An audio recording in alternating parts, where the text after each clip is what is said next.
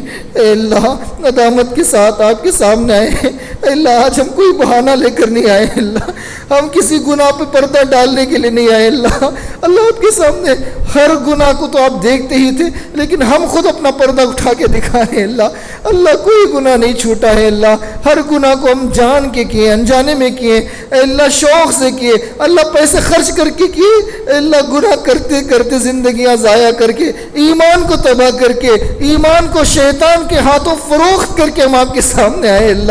اللہ معاف فرما دیجئے، اللہ کرم کر دیجئے۔ اللہ اگر آپ معاف نہیں کریں گے یقیناً آپ ناراض ہیں، اور ہم اس لائق نہیں کہ ہم معافی ہمیں مل جائے، لیکن اے اللہ ہم باغی نہیں ہیں، اللہ ہم باغی نہیں، ہم بغاوت پہ نہیں کھڑے۔ آپ تو باغیوں کو بھی موقع دے دیتے ہیں، اللہ فرعون کو موقع دے دیتے ہیں۔ اے اللہ فرعون کی معافی کو آپ قبول کرنے کے لیے تیار ہو گئے تھے۔ اللہ شیطان اگر اس وقت توبہ کر لیتا اللہ آپ اس کو بھی معاف کر دیتے۔ اللہ آپ اتنے رحیم ہیں، اتنے کریم ہیں۔ اللہ ہم باغیوں کا یہ مجمع نہیں ہے، اللہ بھکاریوں کا مجمع ہے، اللہ بھکاریوں کا مجمع ہے۔ اللہ معاف فرما دیجئے، اللہ دلوں کے حال کو بدل دیجئے، اب تک کے تمام گناہوں کو معاف فرما دیجئے، اور آئندہ کرنے کے جو عزائم دل میں تھے اللہ آج ہی وہ سب ہم ختم کر کے بھیک مانگ رہے ہیں۔ اللہ سب کو ہم نے معاف کر دیا۔ دنیا میں ہم سے جس سے بھی اذیتیں پہنچی ہو، جانے انجانے میں پہنچی ہو، اللہ ہم نے سب کو معاف کر دیا۔ اللہ آپ ہمیں معاف کر دیجئے، یہی ہمارے لیے کافی ہے۔ اللہ ہمیں کوئی بدلہ نہیں چاہیے۔ اللہ بخشائے، ہمیں یہاں سے لوٹائیے، ہمارے دلوں کو روشن کر دیجئے۔ اللہ جنہوں نے بھی بیعت کے کلمات پڑھے، توبہ کے کلمات پڑھے، اللہ سب کے دلوں کو روشن کر دیجئے، سب کی توبہ قبول فرمائیے۔ اللہ بیعت میں استقامت نصیب فرمائیے، معمولات کی پابندی پابندی کی توفیق عطا فرمائیے۔ اے اللہ یہاں جو دین کے خدمات ہو رہے ہیں اللہ آپ اس کے نگران و ناصر بن جائیے، حامی بن جائیے۔ اے اللہ جو بھی محبت کے ساتھ اے اللہ خدمت کے ساتھ یہاں جڑے ہوئے ہیں، ان کے خیر کے کاموں میں لگے ہوئے ہیں، اے اللہ ان سب کو قبول فرمائیے۔ جو اب تک نہیں لگ سکے اے اللہ ان کو بھی لگا دیجئے۔ اللہ سب کا حال درست فرمائیے۔ اللہ نوجوان نسل جوان مردوں کو، عورتوں کو، سب کی حفاظت فرمائیے۔ اللہ پیارے حبیب صلی اللہ علیہ وسلم کے سامنے اللہ ایک لڑکی اس کے سر کے اوپر سے ایک اوڑھنی کی نکل گئی تھی، اللہ پردہ نکل گیا تھا، سر کھلا سر آسمان میں کھڑی تھی، اللہ محبوب کو دیکھا نہیں گیا، اپنی رحمت کی چادر اس کے حوالے کر اس کا سر کو ڈھانکا۔ اللہ اقوام عالم کے سامنے پوری امت ننگی کھڑی ہے، اللہ مظلوم بن کے کھڑی ہے، اللہ بچیاں شہید ہو رہی ہیں، اللہ بچوں کے ایمان کے داؤ لگ رہے ہیں، بوسودے لگ رہے ہیں، اللہ ان کے پیشانیوں پہ تلک لگائے جا رہے ہیں، اللہ نوجوان نسلیں تباہ ہو رہی ہے، اللہ آپ حفاظت فرما لیجئے، اللہ بچا لیجئے، اللہ ہم تمام ساری امت کی طرف سے استغفار کر رہے ہیں، اللہ ساری امت کی طرف سے توبہ کر رہے ہیں، اللہ ہمیں بھی معاف کر دیجئے، ساری امت کو بھی معاف کر دیجئے، اللہ ایک مرتبہ پھر اسلام کا بولا بالا فرما دیجئے، اللہ اسلام کو عزت رفت عطا فرما دیجئے، جیسا آپ نے حضرت عمر کے زمانے میں اللہ اسلام کو جوانی عطا فرمائی تھی، اللہ آج بھی اسلام کو جوانی عطا فرما دیجئے، اللہ اسلام کو جوانی عطا فرما دیجئے، اللہ ہم سب کو اس کا حصہ بنا دیجئے، اللہ جو مانگا ہے وہ بھی عطا فرمائیے، اللہ ہمارے حضرت دامت برکاتوں کو صحت کاملہ عاجلہ مستمرہ دائمہ نصیب فرمائیے، اللہ حضرت کا سایہ ہم سب پر تادیر قائم و دائم فرمائیے، اللہ مرتے دم تک حضرت سے مستفیض ہونے کی توفیق عطا فرمائیے۔ جزا اللہ عنا محمد ما هو آلہ صلی اللہ علیہ وسلم برحمتک یا ارحم الراحمین والحمد للہ۔